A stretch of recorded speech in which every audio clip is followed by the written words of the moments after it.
मुझे उभारा गया, मुझे कंपेल किया गया पवित्र आत्मा की ओर से कि संदेश मैं आपके सामने रखूं।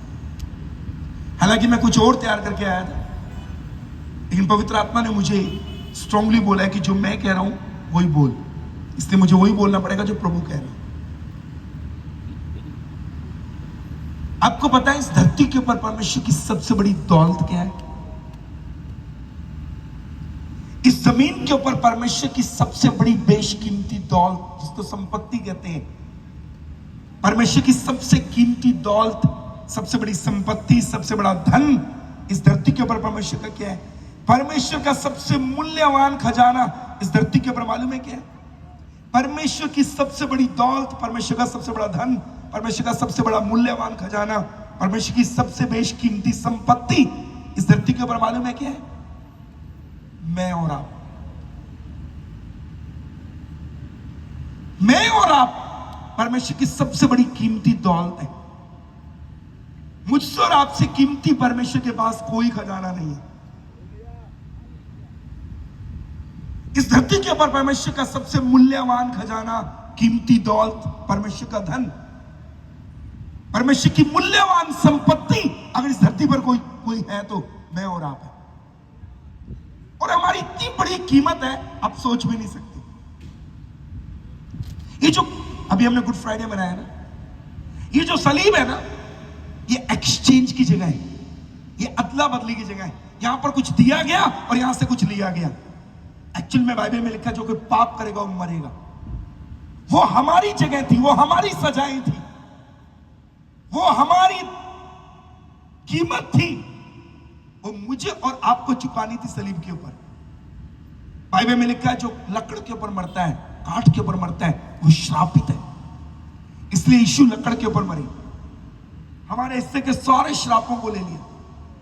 वो मेरी और आपकी जगह थी, वो मेरी और आपकी जगह थी सलीब। लेकिन पिता ने मालूम है क्या किया? पिता ने एक अद्भुत काम किया। पिता ने एक अद्भुत काम यह किया, उसने अपने इकलौते पुत्र को, उसने अपने अति प्रिय पवित्र पुत्र को हमारे लिए सलीब के ऊपर त्याग दिया। इसलिए यीशु ने कहा 7 वचनों में से एक, हे पिता तूने मुझे क्यों छोड़ दिया? उसने अपने इकलौते पुत्र को, अपने पवित्र पुत्र को, अपने अति पवित्र पुत्र को सलीब पर त्याग दिया। मालूम है क्यों? क्योंकि वहां एक्सचेंज किया गया। उसने अपने पुत्र को त्यागा और मुझे और आपको वहां अपना लिया। बोलिए हालेलुया। मैं और आप वहां ग्रहण किए गए, उसका पुत्र वहां त्यागा गया। क्यों त्यागा गया? क्योंकि मैं और आप वहां पिता की ओर से एक्सेप्ट किए गए, ग्रहण किए गए, अपनाए गए। अब याद रखना, इतने कीमती हैं आप। उसने आपको पाने के लिए अपने बेटे को छोड़ दिया था। उसने आपको अपना बनाने के लिए अपने पुत्र को त्याग दिया था। यह कीमत है आपकी, यह दौलत है आप, यह उसकी दौलत, यह उसका प्रेम आपके लिए, यह है आपका मूल्य। मैं आपको कहना चाहता हूं, आप परमेश्वर की सबसे मूल्यवान संपत्ति हैं, बेशकीमती दौलत है। आपसे बेशकीमती परमेश्वर के लिए कुछ भी नहीं है। आप उसका अनमोल खजाना है, उसका धन है। बड़ी विनम्रता से मैं आपको कहना चाहूंगा मेरे प्रियो, आपको पाने के लिए उसने पहले अपने नबियों को भेजा, फिर जानवरों का लहू दिया, फिर उसने आपको पाने के लिए अपनी बेशकीमती दौलत को बचाने के लिए न्यायियों को खड़ा कर दिया। उससे पहले मूसा को भेजा, जाओ मेरी बेशकीमती संपत्ति को गुलामी से छुड़ा के ला। फिर नबियों को खड़ा, न्यायियों को खड़ा किया। फिर उसने अपनी बेशकीमती दौलत को संभालने के लिए राजाओं को खड़ा किया। जब उसने देखा मेरी बेशकीमती दौलत अभी भी लूटे जाती है, तब उसने स्वयं अपने पुत्र को अपनी दौलत को बचाने के लिए भेज दिया। मैं आपको कुछ कहना चाहता हूं, आप और मैं परमेश्वर का सबसे मूल्यवान कीमती खजाना है। इसको समझने के लिए मुझे बाइबल में से एक जगह से घूम के आना पड़ेगा। जब मैं बाइबल पढ़ रहा था, मैंने यूहन्ना रचित सुसमाचार 3 अध्याय पढ़ा। आप कितने कीमती हैं ये जानने के लिए हमें बाइबल में से घूम के आना पड़ेगा। जब मैं बाइबल पढ़ रहा था तो मैंने यूहन्ना 3 पढ़ा। पवित्र आत्मा के द्वारा, प्रभु के संतों के द्वारा जो मुझे रेवलेशन मिला वो ये था, यूहन्ना 3 जब मैंने पढ़ा तो यूहन्ना 3 के अंदर एक व्यक्ति है, यहां एक व्यक्ति है, उसका नाम है निकोदेमुस। इसके अंदर कुछ खासियत है जो मैं आपके सामने रखना चाहता हूं। पहली बात, ये एक मेल पर्सन है। नंबर 2, ये यहूदी है। नंबर 3, ये रब्बी है। यहूदियों में इसे रब्बी कहा जाता है। यीशु ने कहा, क्या तू रब्बी होकर ये नहीं जानता?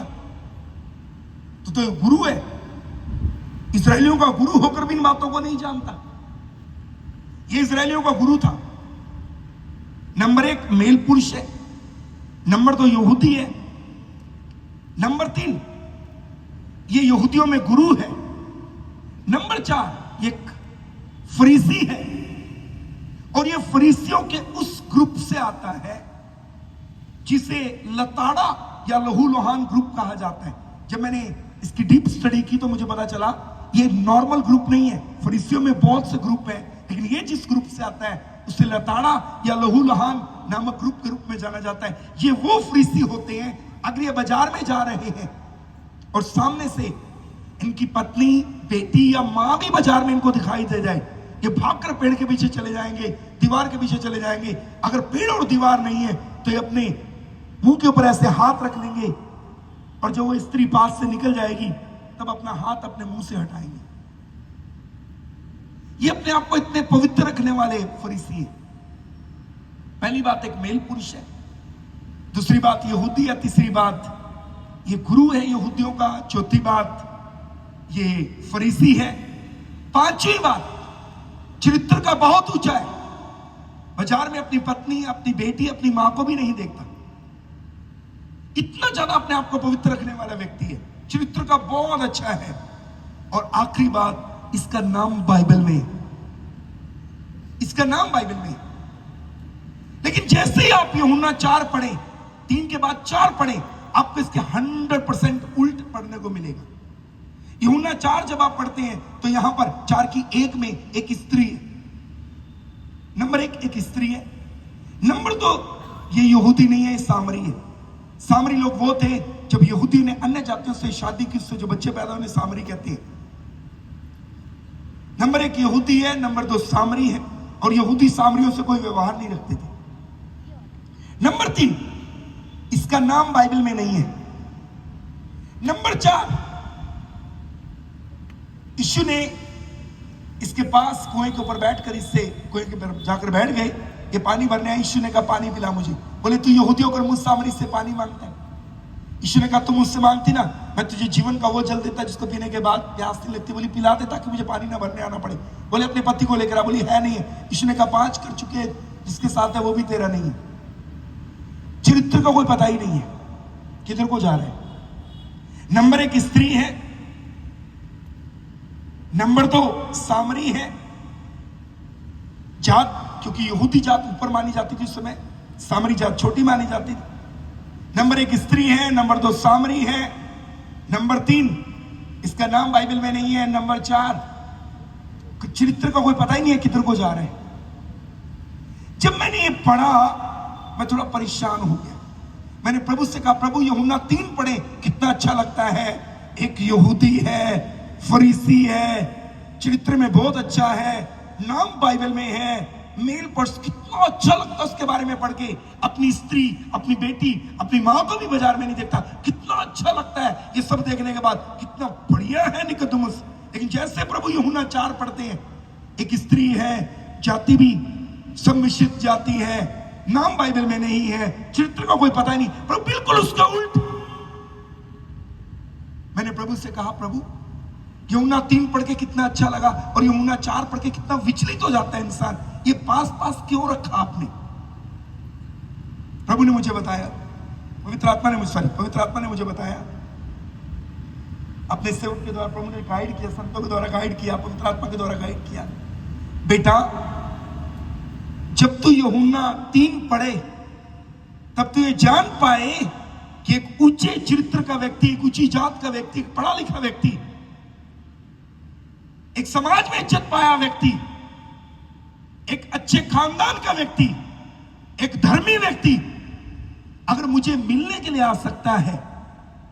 जब तू बाइबल पढ़े, जब 3 पढ़े, यूहन्ना 3, एक ऊंची जात का, एक धर्मी, एक पढ़ा लिखा व्यक्ति, एक समाज में रुतबा पाया व्यक्ति, एक प्रतिष्ठा पाया व्यक्ति, एक रब्बी मुझे आके मिल सकता है। लेकिन जब तू यूहन्ना 4 पढ़े तब तू ये जान पाए, एक पापी, एक त्यागा हुआ, एक उलझनों में पड़ा हुआ, एक गिरा हुआ, एक गुनाह में डूबा हुआ व्यक्ति, उसको मिलने के लिए एक धर्मी मुझे कभी भी मिलने आ सकता है। यूहन्ना 3 पढ़ने के बाद तुझे मालूम पड़े, पर जब तू यूहन्ना 4 पढ़े तब तू ये जान पाए, एक पापी से, एक त्यागे हुए से, एक खोए से मिलने के लिए मैं खुद उसके पास जा सकता हूं। बोलिए हालेलुया। कुछ जोर से बोले हालेलुया, कुछ जोर से बोले हालेलुया। पवित्र शास्त्र बाइबल में लिखा है, उसे सामरिया से होकर जाना आवश्यक था। ये प्री प्लान था, प्रभु ने योजना बनाई थी, मैं सामरिया में जाऊंगा और उस स्त्री से मिलूंगा। और बाइबल कहती है उससे मिलने के बाद जैसे उसका यीशु से एनकाउंटर, उसकी जिंदगी बदल गई। मैं आपको कुछ कहना चाहता हूं बड़ी विनम्रता के साथ। यीशु प्लान करके, योजना बनाकर उस समय अपनी उस खोई हुई संपत्ति को पाने के लिए उस कुएं के पास गए थे। वो यीशु योजना बनाकर आज इस पंडाल में भी आए हैं। कुछ जोर से हालेलुया बोले। आप यहां पर बाई चांस नहीं है, आप यहां बाई प्लान है, आप यहां आए नहीं है, आप यहां लाए गए हैं। बोलिए हालेलुया। वो यीशु उस दिन योजना बनाकर, जो उस स्त्री को मिलने के लिए उस कुएं पे गए, वो यीशु योजना बनाकर आज इस पंडाल में भी आए हुए, इस ग्राउंड में भी आए हुए। मालूम है, वो यीशु योजना बनाकर उस दिन उस कुएं के पास अपनी बेशकीमती दौलत को प्राप्त करने के लिए गए थे जो खो गई थी। आज यीशु यहां भी अपनी बेशकीमती दौलत को पाने के लिए आए हैं जो खोई हुई है। और आप में से कई हैं जिनके कारण यीशु यहां है। बोलिए हालेलुया।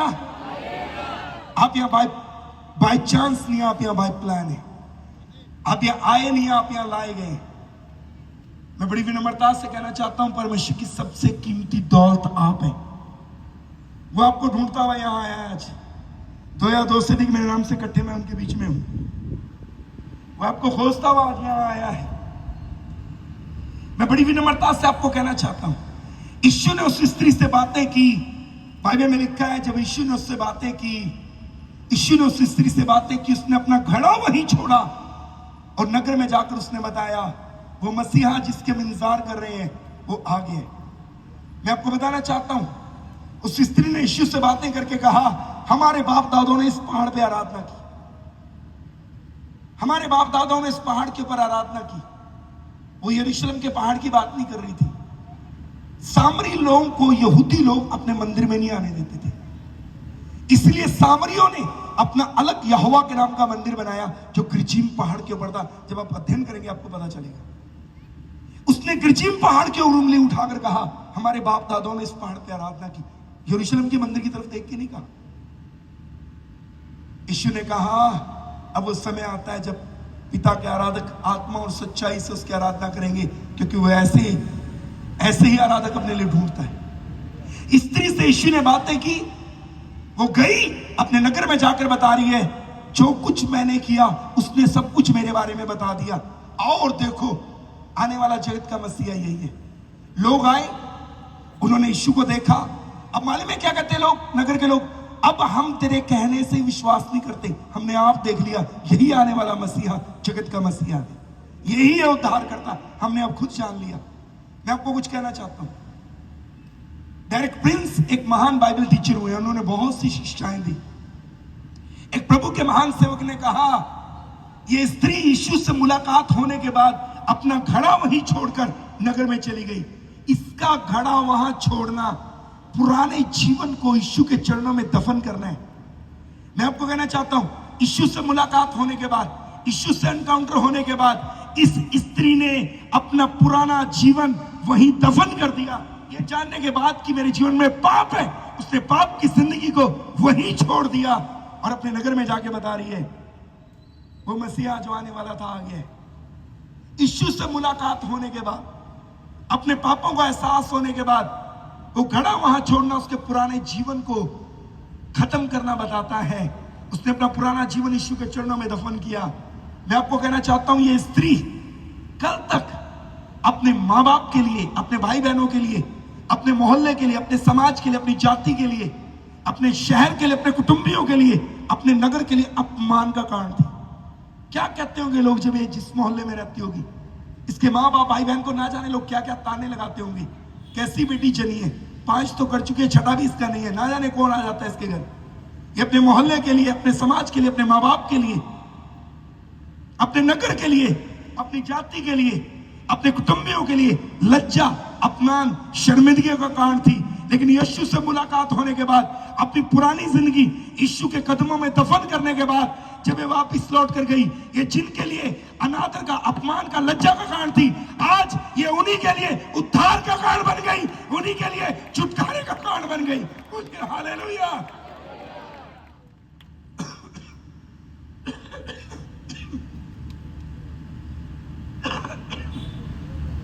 बोलिए हालेलुया।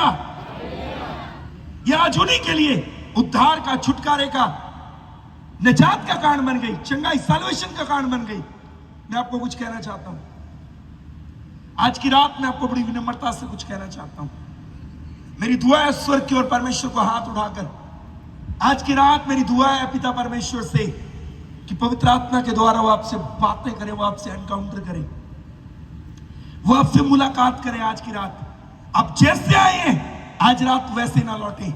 मैं एक बात इससे पहले आगे बढ़ूंगा, चलिए आपको एक बात कहना चाहता हूं। यह दुनिया की दृष्टि है, यह दुनिया भी लोगों का कहना है, इज्जत गई वापस नहीं आती। लेकिन मैं आपको कहना चाहता हूं, यीशु ने इस स्त्री की इज्जत को बहाल किया। मैं आपको कहना चाहता हूं, प्रभु किसी को भी अपने लिए इस्तेमाल कर सकता है। ये सामरी स्त्री इस धरती पर सुसमाचार के लिए, यीशु के लिए पहली सुसमाचार प्रचारिका बनी। मैं आपको कहना चाहता हूं, प्रभु किसी को भी अपने लिए इस्तेमाल कर सकता है। कोई नहीं है इस दुनिया में जो आपके लॉस की भरपाई कर दे, कोई नहीं है इस दुनिया में जो आपके घाटों को पूरा कर सके, कोई नहीं है इस दुनिया में जो आपने लॉस उठाए हैं उनकी भरपाई कर दे। लेकिन एक है, हमारी बाइबल में 10 कोढ़ी यीशु के पास आए। बाइबल कहती है 10 कोढ़ी यीशु के पास आए, हमें शुद्ध कर दे, हम पे दया कर दे। यीशु ने कहा जाओ अपने आप को याजकों को चेक कराओ। हिंदी की बाइबल में लिखा है जब वो जा रहे थे, याजक को चेक कराने का प्रोसीजर 1 मिनट का नहीं है, ये 7 डेज से ज्यादा का समय है। याजक चेक करेगा स्किन को, 7 दिन के लिए कमरे में बंद करेगा, 7 दिन बाद दोबारा बुलाएगा, स्किन चेक करेगा, अगर ठीक हो गई फिर उससे बलिदान चढ़ाने के लिए बोलेगा। ओल्ड टेस्टमेंट में, पुराने नियम में, ओल्ड टेस्टमेंट में ऐसा ही नियम था। फिर वो कहेगा बलिदान चढ़ाओ, धन्यवाद, पाप बलि, दोष बलि, और फिर वो जल छिड़केगा, लहू छिड़केगा, शुद्ध ठहराएगा। एक लंबा प्रोसीजर है। यीशु ने 10 कोढ़ियों को कहा जाओ अपने आप को याजक को चेक करो। ये जा रहे हैं, एक लौट कर वापिस आया, जोर से परमेश्वर की स्तुति करता हुआ लौट कर आया, मैं चंगा हो गया, मैं चंगा हो गया, मैं चंगा हो गया, मैं चंगा हो गया, मैं चंगा हो गया। वापिस लौट कर आया। भैया इससे कैसे मालूम पड़ा? ये तो याजक को मिलके नहीं आया, बिना याजक को मिले आया, इसे कैसे मालूम पड़ा ये चंगा हो गया? हमारी बाइबल में पाप की तुलना कोढ़ से भी की गई। हमारी बाइबल में पाप की तुलना कोढ़ से भी की गई, कोढ़ से। ये पाप की तुलना कोढ़ से भी की गई। कोढ़ अलग अलग तरह का होता है। हमारे पंजाब में हमें मालूम पड़ा, एक बार एक व्यक्ति को कोढ़ हो गया। जब वह सुबह उठता था, उसके बिस्तर के ऊपर से मांस इकट्ठा करते थे, उसका मांस गलगल के गिरता था। अलग अलग तरह के कोढ़ है। कोढ़ की एक बात और है, जिस व्यक्ति को कोढ़ हो जाता है उसकी स्किन के अंदर सेंसिटिविटी नहीं रहती, महसूस करने की ताकत खत्म हो जाती है। जिस व्यक्ति को कोढ़ होता है उसकी स्किन महसूस करना बंद कर देती है। मैं आपको बताना चाहता हूं, पाप भी ऐसा ही है। जो व्यक्ति पाप में पड़ा होता है ना, उसे किसी के आंसू दिखाई नहीं देते। ना जाने सैकड़ों बहनों ने आकर के पिछले 27 साल में मुझे बताया, पास्टर जी मेरा पति गलत रिश्ते में है और उस रिश्ते के कारण उससे बच्चों के आंसू दिखाई नहीं देते, मेरे आंसू भी दिखाई नहीं देते। रात रात बैठकर मैं उसका इंतजार करती हूँ, आंसू बहाती रहती हूँ। उसे कोई परवाह नहीं, आएगा, कपड़े चेंज करेगा, खाना खाएगा और निकल जाएगा। पूछती हूँ कहां जा रहा है? बोलता जूता खाएगी क्या? पाप महसूस करने की ताकत खत्म कर देते हैं। हमारे इंडिया के अंदर एक लड़की को एक लड़के से प्यार हुआ, मैं उनका नाम नहीं लेना चाहता, हमारे देश की खबर है। एक लड़के को एक लड़की से प्यार हुआ, पिता एग्री नहीं था, लड़की पढ़ी लिखी थी, लड़का कम पढ़ा लिखा था। पिता ने कहा नहीं, मैं एग्री नहीं हूं, किसी अच्छे लड़के से शादी करूंगा तेरी। पिता नहीं मानता, इसलिए एक दिन लड़की ने अपने लवर्स के साथ, अपने लवर के साथ, अपने प्रेमी के साथ एक प्लान किया। और प्लान करने के बाद उस लड़की ने अपने परिवार के प्रत्येक सदस्यों को खाने में कुछ मिला के दे दिया और सब बेहोश हो गए। खाने में कुछ मिला के दिया, सब बेहोश हो गए। तब कुल्हाड़ी लेकर इस लड़की ने अपनी फैमिली के हर मेंबर के सर को पकड़ा और उसके फ्रेंड ने, बॉयफ्रेंड ने हर एक की गर्दन काटी, छोटे बच्चे की भी, इसके भाई के छोटे बेटे की भी गर्दन काटी। मैं हैरान होता हूं, कभी कभी 9 लोगों को उन्होंने उस रात मौत के घाट उतारा। कैसे एक बेटी अपने बाप की गर्दन को अपनी आंखों के सामने काट सकती है?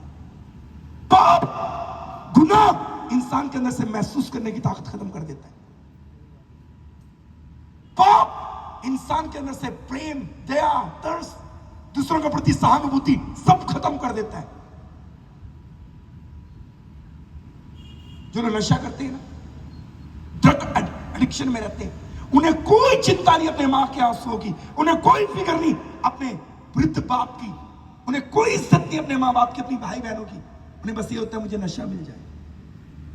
पाप महसूस करने की ताकत खत्म कर देता है। मैं कुछ कहना चाहता हूं, जैसे कोढ़ महसूस करने की ताकत खत्म कर देता है, पाप भी महसूस करने की ताकत खत्म कर देता है।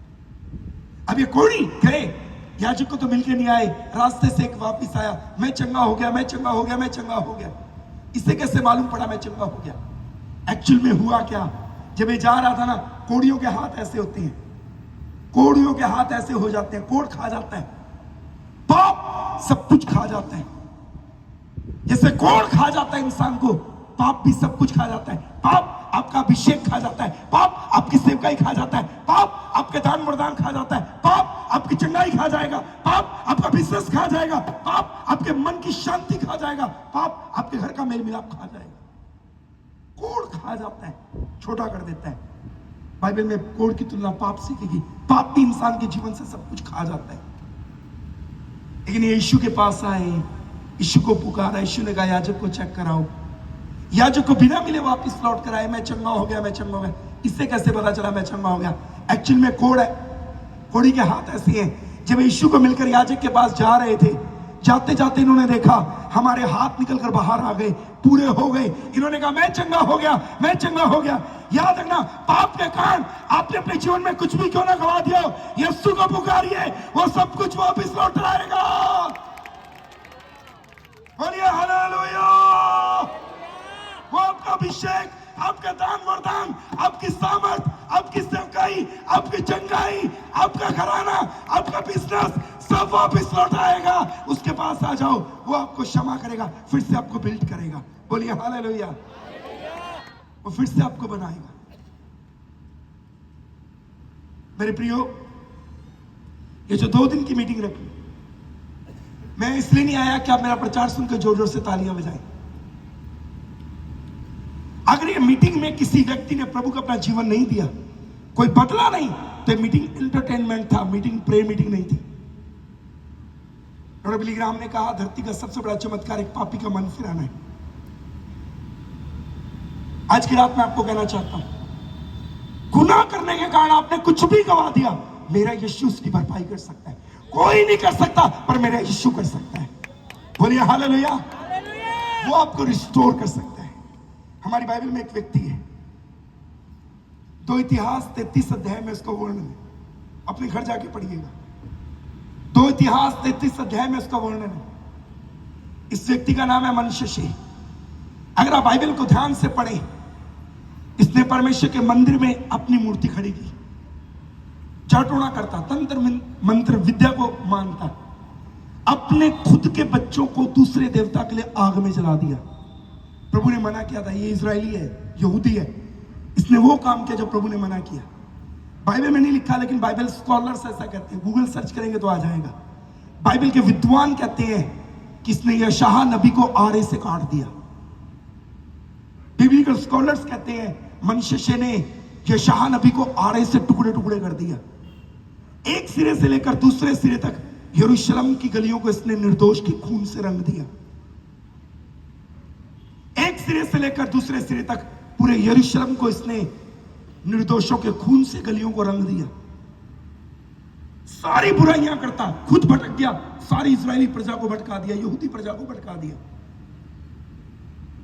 परमेश्वर ने अपने नबियों के द्वारा बातें की, नहीं माना, नबियों को मरवाता रहा। अंत में खुदा को गुस्सा आया, उसने सेनापतियों से, पड़ोसी सेनापतियों से चढ़ाई करवाई। वो इसकी नाक में नकेल डालकर इसको बेड़ियों से जकड़कर यरूशलेम की गलियों से बेइज्जत करके लेके गए।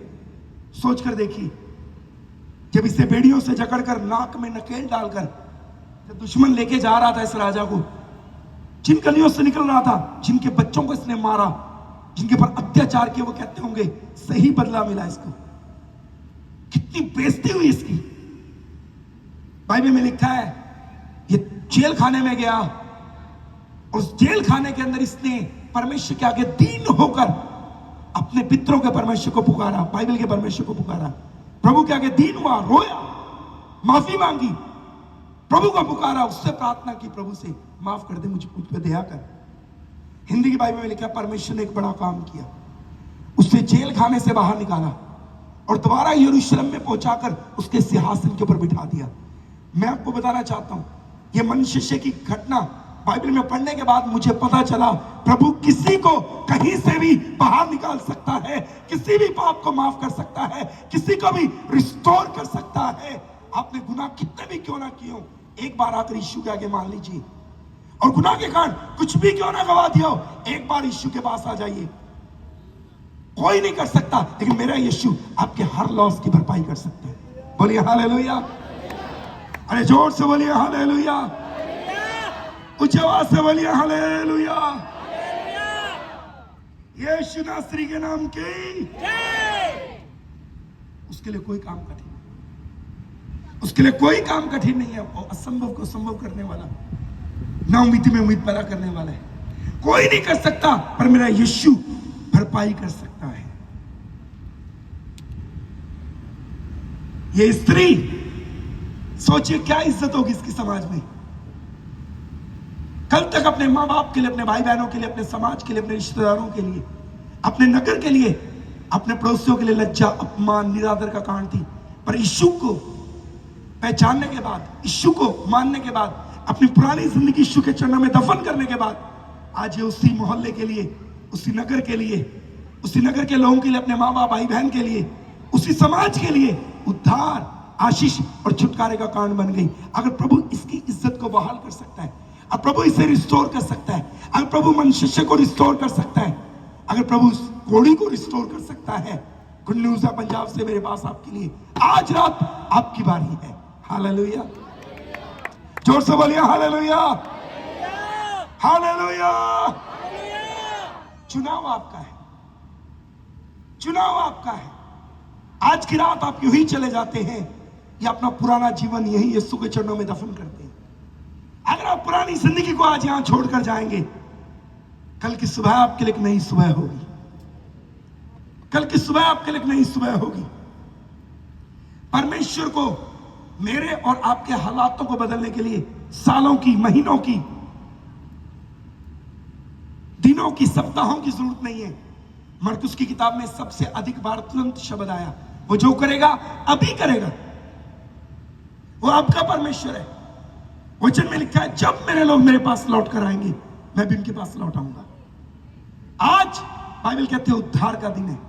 वचन में लिखा है, जब तुम उसकी आवाज को सुनो, अपने हृदयों को कठोर ना करो। बाइबल कहती है, लौट आओ, तुम्हारे गुनाह मिटा दिए जाएं और खुदा के घर से तुम्हारे लिए खुशी के दिन आए। अगर कोई व्यक्ति यहां ऐसा है जो किसी भी गुनाह में, किसी भी पाप में, किसी भी अशुद्धता में है, आज की रात ये सभा उसके लिए है। आप यहां आए नहीं है, प्रभु आपको लेकर आए ताकि प्रभु आपको ये बता सके, मेरी बेशकीमती दौलत तुम हो और मैं तुम्हें पाने के लिए आज भी आता हूं। बोलिए हालेलुया, कुछ जोर से बोले हालेलुया, हालेलुया। शैतान के दो झूठ हैं जो मुझे अच्छे से पता चल गए। पहला झूठ, कुछ लोगों को ये कहता है बहुत देरी कर दी तुमने, अब प्रभु तुम्हें माफ नहीं करेगा। और दूसरा झूठ, वो कहते इतनी जल्दी क्या है, आ जाना प्रभु के पास, आराम से पाप की जिंदगी जियो, कर लेना पापों से पश्चाताप बुढ़ापे में, काहे को इतनी जल्दी प्रभु के पास आना है? अभी तो तुम दुनिया देखो, दुनिया के रंग देखो। कुछ लोगों को ये कहता है तुमने देरी कर दी, और कुछ लोगों को कहता है इतनी जल्दी क्या है। मैं आपसे एक सवाल पूछता हूं, ईमानदारी से बताइए, आप में से किसी व्यक्ति ने अपने कपड़े आयरन किए, प्रेस किया कपड़े, आपका हाथ प्रेस के ऊपर लग जाए, कभी कोई कहता सुना मैं धीरे धीरे हटाऊंगा? किसी के घर में आग लग जाए, कभी किसी को कहते सुना मैं तो आराम से आग बुझाऊंगा, धीरे धीरे धीरे धीरे बुझाऊंगा? सुना आपने कभी? ओके, तो मैं बताता हूं, बहुत से लोग ऐसे हैं, शैतान ने उनको एक्सक्यूज दे रखा है, चिंता ना कर, तुमने बासा सलीम आए थे ना, मीटिंग सुन ली है ना, फेसबुक छोड़ देना धीरे धीरे, यूट्यूब छोड़ देना। फेसबुक यूट्यूब बुरा नहीं था, उसकी गंदगी बुरी है, गंदी चीजें देखना वहां बुरा है। कईयों को शैतान कहता धीरे धीरे अडल्ट्री से बाहर आना। एक बहन मुझे आके कहती मैं एक लड़के से प्यार करती हूँ, अब धीरे धीरे बात करना बंद करूंगी। मैं कहा बहन जी 100 साल लगे रहो, छोड़ नहीं पाओगे। ये धीरे धीरे शैतान का प्लान है।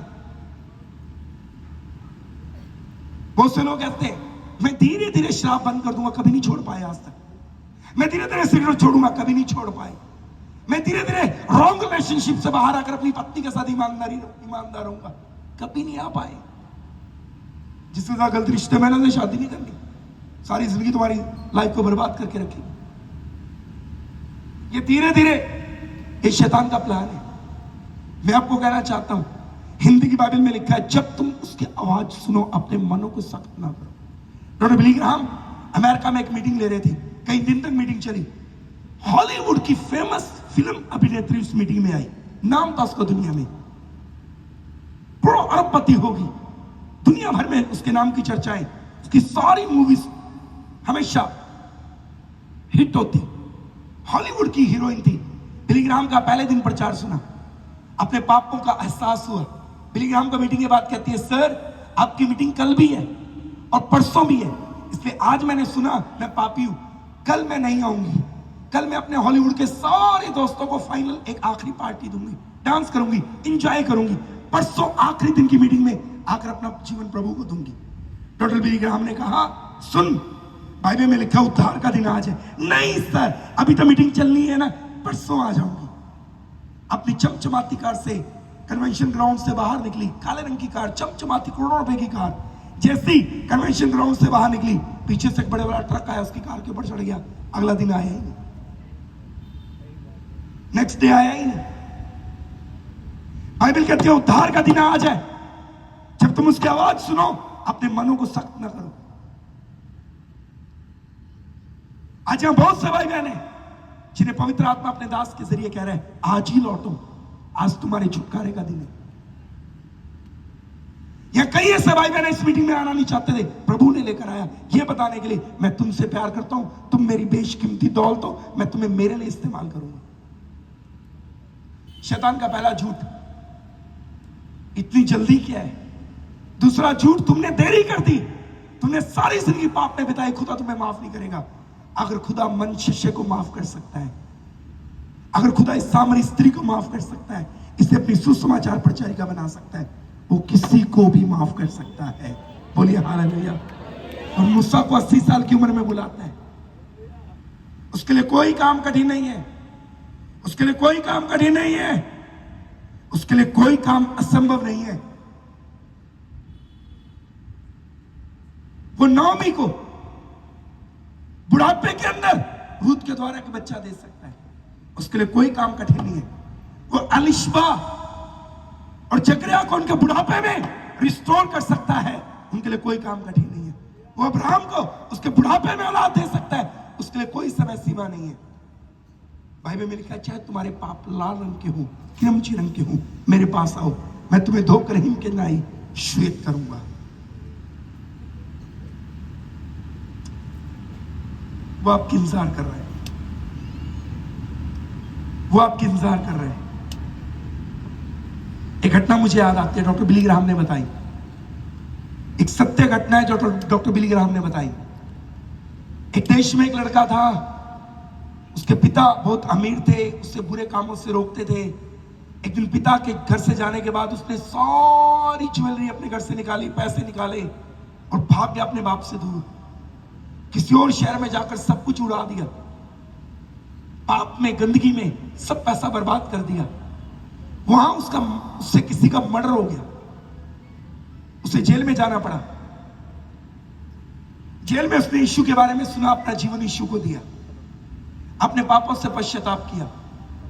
जेलर ने उसके बदले हुए जीवन को देखा। कुछ सालों के बाद जेलर ने गवर्नमेंट को चिट्ठी लिखी, इसका व्यवहार बदल गया है, ये अच्छा इंसान बन गया है, ये औरों को गलती पाप करने से रोकता है, ये बहुत अच्छा, इसकी सजा कम की जाए। गवर्नमेंट ने उसकी सजा कम की। एक दिन आया, उसके चिट्ठी मिली, इस पे लिखा था, इस दिन आप जेल से रिहा कर दिए जाएंगे।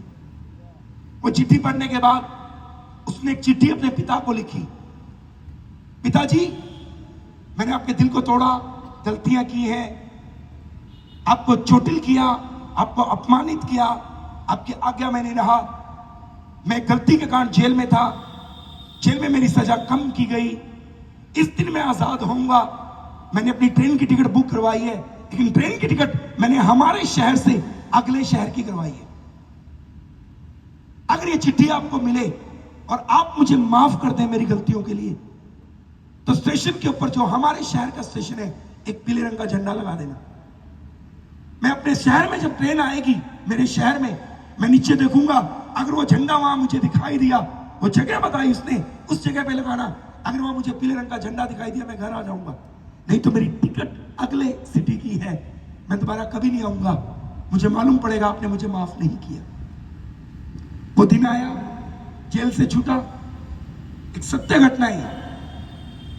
जेल से छूटा, ट्रेन में बैठा, इसके सामने एक लड़का था, इसने उसको अपनी सारी कहानी बताई, मैंने कैसे पाप किए, जेल में चला गया, अब मैंने प्रभु को अपना जीवन दे दिया, मेरे पापा को मैंने चिट्ठी लिखी है। जैसे वो ट्रेन शहर में एंटर होने लगी, इसके दिल की धड़कन तेज होने लगी।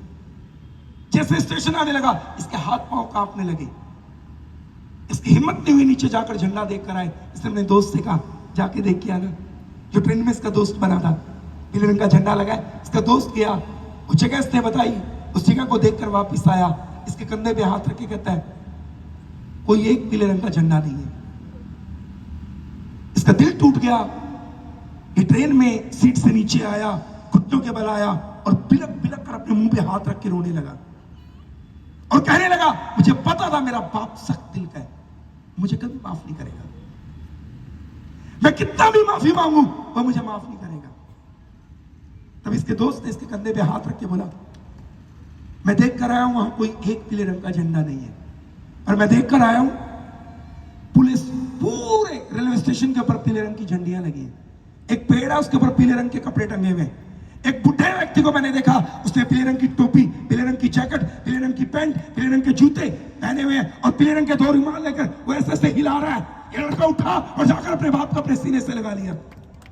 अगर एक दुनियावी बाप अपने लौट आए बेटे का ऐसा वेलकम करता है, वो आपका कैसा वेलकम करेगा? ताली बजा के धन्यवाद देते हैं। वो आपका कैसा वेलकम करेगा? उसका हृदय तो कहीं अच्छा है। आपने कुछ भी किया अपने जीवन में, आज की रात प्रभु के पास आए। बाइबल में लिखा है, पाप की मजदूरी मृत्यु है, लेकिन प्रभु यीशु मसीह में हमें अनंत जीवन दिया गया। नीति वचन कहती है, जो कोई अपने पाप को मान लेता है, उसको छोड़ता है, परमेश्वर उसके ऊपर दया करता है। आज की रात आपके लिए उद्धार की रात है। आज की रात प्रभु आपसे बात करना चाहते हैं। मैं आत्मा में महसूस कर सकता हूं, या कई ऐसे भाई बहन हैं जिनके पास भविष्यवाणी का वरदान था, चंगाई का वरदान था, प्रभु ने अपनी सेवा के लिए बुलाया था उनको। गुनाह में पड़ने के कारण उन्होंने अपना अभिषेक गवा दिया, अपनी सेवकाई गवा दी, अपना अनॉइंटिंग गवाया, अपनी सेवकाई गवाई, अपना मस्सा गवाया, अपनी बुलाहट गवा दी। आज की रात प्रभु बुला रहा है। प्रभु कहता है, आज भी मेरे पास तुम्हारे लिए वही योजना है, मैं तुम्हें अपने लिए इस्तेमाल कर सकता हूं, मैं तुम्हें खड़ा कर सकता हूं। जिन लोगों के सामने आप आना, आप अपमानित किए गए, आपका अनादर हुआ, आप लज्जित किए गए, आपको नीचा दिखाया गया, आपकी गलतियों के कारण जहां जहां आपने अपमान सहा, वचन में लिखा, तुम्हारे अनादर के बदले तुम्हें दुगना आदर मिलेगा। प्रभु उन्हीं लोगों के सामने आपको खड़ा करेगा। बोलिए हालेलुया। अरे जोर से बोलिए हालेलुया। हाथ लगाकर बोलिए हालेलुया।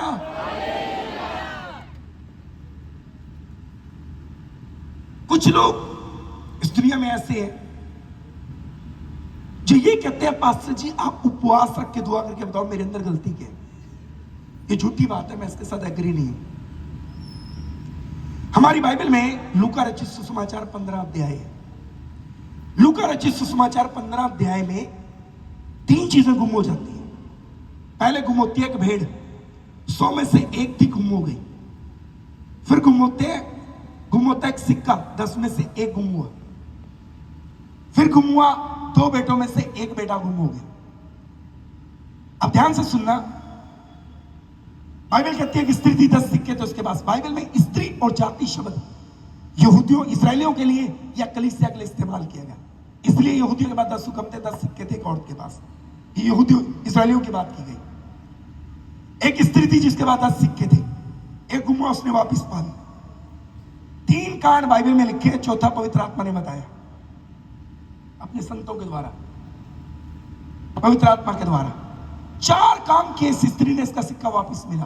पहला काम बाइबल में लिखा है उसने अपना घर, सबसे पहला काम लिखा उसने दिया जलाया। दूसरा काम लिखा उसने अपना घर झाड़ा बुहारा। तीसरा काम लिखा उसने जी लगा के खोजा। ये 3 काम उस स्त्री ने किया, बाइबल में लिखे। चौथा काम एक और है।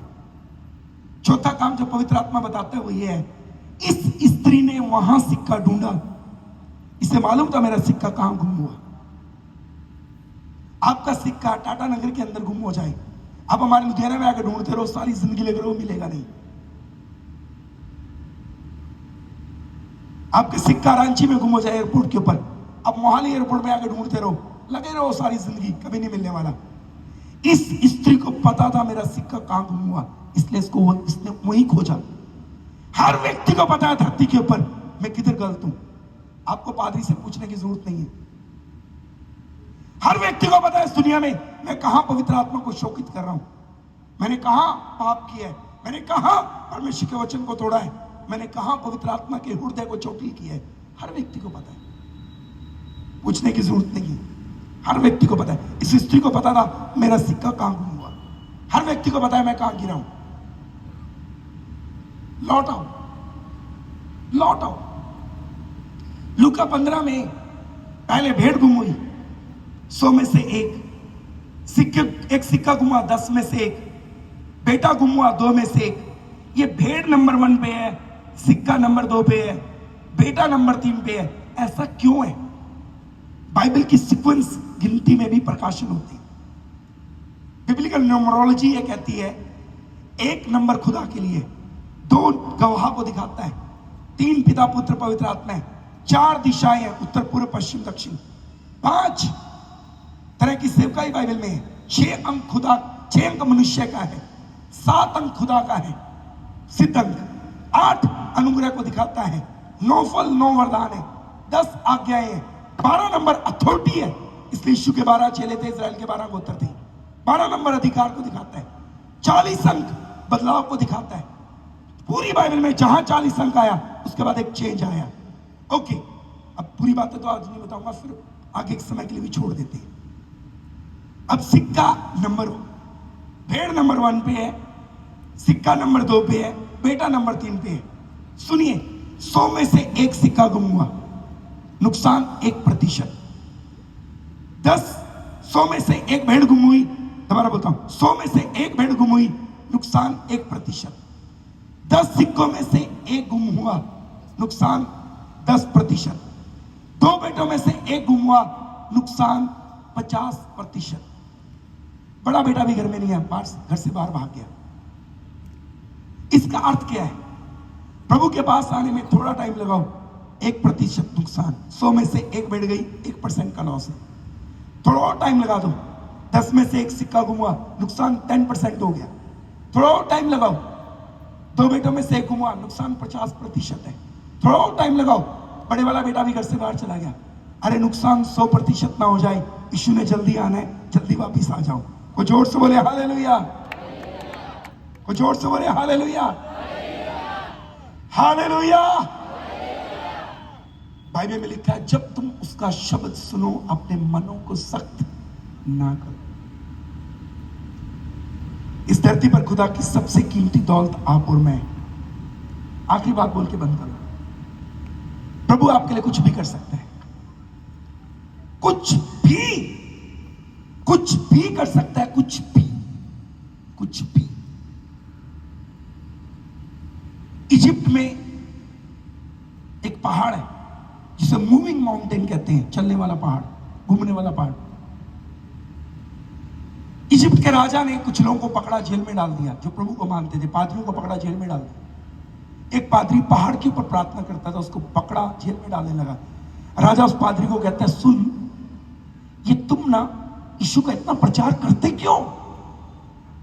पादरी ने कहा राजा को, हमारा प्रभु अंधे की आंख खोलता, लंगड़े को चलाता, पापों को क्षमा करता, दुष्ट आत्मा के जकड़ों को आजाद करता, मुर्दों को जिंदा करता, पहाड़ों को हटाता। राजा कहता, क्या? बोले, पहाड़ों को हटाता। बोले, परखा जाएगा। ये जो मेरे महल के सामने पहाड़ है ना, 3 इंच सरकना चाहिए। 7 दिन का टाइम देता हूं तुझे, जा, तुझे जेल में नहीं डालता। अपनी मंडली के साथ दुआ कर ले अपने प्रभु से। अगर वो कुछ इंच भी सरक गया ना, मैं तुम्हारे सारे लोगों को बाहर निकाल दूंगा, तुम्हें जेल से आजाद कर दूंगा। अगर नहीं सरका, परखा जाएगा। तुमने कहा ना हमारा प्रभु पहाड़ को हटाता है, नहीं पहाड़ हटा तो तुम्हारी गर्दन अलग कर दूंगा। पादरी साहब गए अपनी मंडली के साथ, 7 दिन तक उपवास की प्रार्थना करते रहे, 1 इंच भी पहाड़ नहीं हटा। शाम का समय हुआ, राजा तलवार लेकर आ रहा है। पादरी साहब ने देखा राजा आ रहा है। पादरी साहब ने प्रभु से कहा, प्रभु मैं मरने से नहीं डरता, पर इस राजा को कैसे पता चले कि तू जिंदा है? हटा देना पहाड़। तभी पहाड़ सरकना शुरू हो गया। वो सरकते सरकते आधा किलोमीटर दूर चला गया, फिर और आधा किलोमीटर दूर, फिर और आधा किलोमीटर दूर, 2.5 किलोमीटर दूर से जहां चला गया। राजा के मंत्री उसको कहने लगे, सुन, ये पहाड़ उधर क्यों आ रहा है जिधर तेरा महल है? थोड़ा रोक ला किसको, ये तो तेरे महल की तरफ आ रहा है। अब राजा ने पादरी को कहा, इसको रोक। पादरी कहता है, मैं बहुत थक गया हूं, किसी और को बुला ले। मेरी बाइबल में चलाने के लिए बोला है, रोकने के लिए कोई मेथड नहीं है। अरे बोला रोक। तब प्रभु के दास ने कहा, प्रभु इसको पता चलना चाहिए, चलाता भी तू है, रोकता भी तू है, रोक दे इसको। पहाड़ रुक गया। हिस्ट्री बताती है, इजिप्ट की हिस्ट्री बताती है, वो पहाड़ अपनी जगह से लगभग 3 किलोमीटर दूर आ गया अपने बेस से। प्रभु आपके लिए कुछ भी करने को तैयार है, क्योंकि आप उसकी बेशकीमती दौलत हो, आप उसकी मूल्यवान संपत्ति हो, आप उसका बेशकीमती खजाना हो। आपको बचाने के लिए उसने अपने पुत्र को दे दिया, अपने पुत्र को त्यागा ताकि वो आपको पा सके। आप उसका बेशकीमती खजाना हो, उसका मूल्यवान धन हो। वो आपको लेने के लिए आज रात यहां भी आया है। आए अपनी आंखों को बंद करें।